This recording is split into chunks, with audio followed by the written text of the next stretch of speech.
બોટાદ શહેરમાં આવેલ બારોટ શેરીમાં મહાકાળી યુવક મંડળ દ્વારા દેવ ઉઠી એકાદશીના દિવસે તુલસી વિવાહનું ભવ્ય આયોજન કરાયું। હિન્દુ ધર્મમાં તુલસી વિવાહનું અનેરું મહત્વ છે।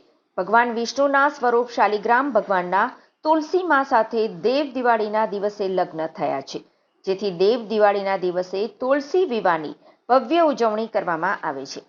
હિન્દુ ધર્મમાં તુલસી લગ્ન બાદ જ દરેક લોકો પોતાના દીકરા કે દીકરીના લગ્નનો પ્રારંભ કરે છે, તેમજ કુંવારિકાઓ અને પરિણીતાઓ વ્રત કરે છે તથા ઠાકોરજીની જાન નીકળે ત્યારે પૂજા અર્ચના કરી શેરડી ઠાકોરને સ્પર્શ કરે છે અને તુલસી વિવાહની ધામધૂમથી ઉજવણી કરે છે।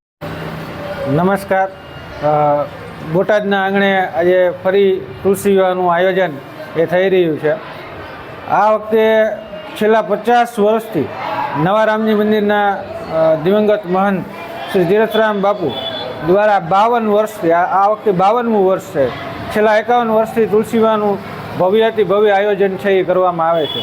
મહાકાળી મંડળ દ્વારા આ તુલસી વિવાહનું સમગ્ર આયોજન બારોટ શેરી દ્વારા એ કરવામાં આવે છે।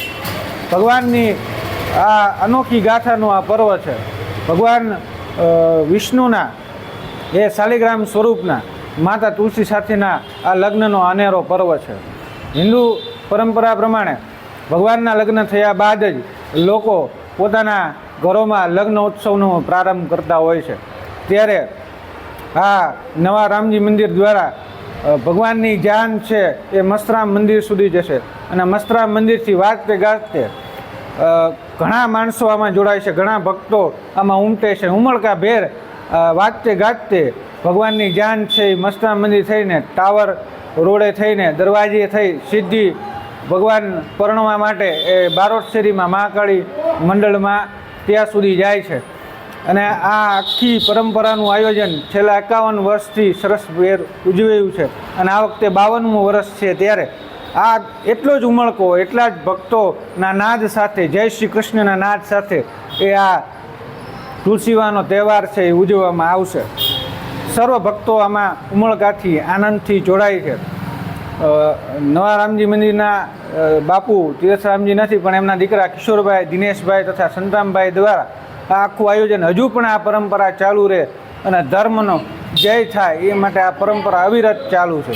કેટલીક કન્યાઓ, કેટલીક બહેનો આ અગિયારસનું પૂજન કરતી હોય છે અને અગિયારસનો લાભ છે એ આ તત્ક્ષણે મળે છે।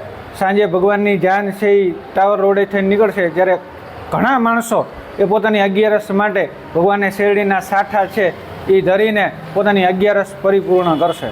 આવો મહામૂલ અવસર પર સૌને હાર્દિક શુભેચ્છાઓ છે।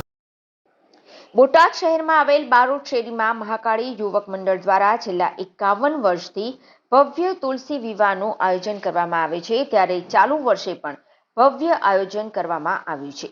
બોટાદના મસ્તરામ મંદિરેથી ઠાકોરજીની વાજતે ગાજતે ભવ્ય જાન પ્રસ્થાન થઈ હતી, જેમાં મોટી સંખ્યામાં શહેરીજનો જોડાયા હતા।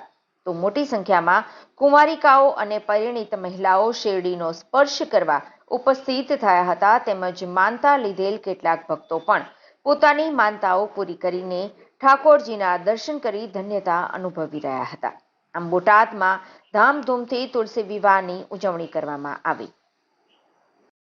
જય શ્રી કૃષ્ણ। દક્ષા અનિલભાઈ કવા અને મારી સાથે મારા બંને ભાઈઓ છે, રમેશભાઈ કવા અને કેતનભાઈ કવા। આજે તુલસી વિવાહનું અહીંયા ભવ્ય આયોજન થયું છે, તો ત્યારે યથાશક્તિ અમે ઠાકોરજીને અમારી આ છાબ અર્પણ કરવા આવ્યા છીએ। સાડી છે અને ઠાકોરજીના શણગારનું બધું છે। ઠાકોરજીએ અમારી મનોકામના પૂર્ણ કરી છે, એવી જ રીતે અહીંયા આવતા સૌ ભક્તોની મનોકામના પણ ઠાકોરજી પૂરી કરે।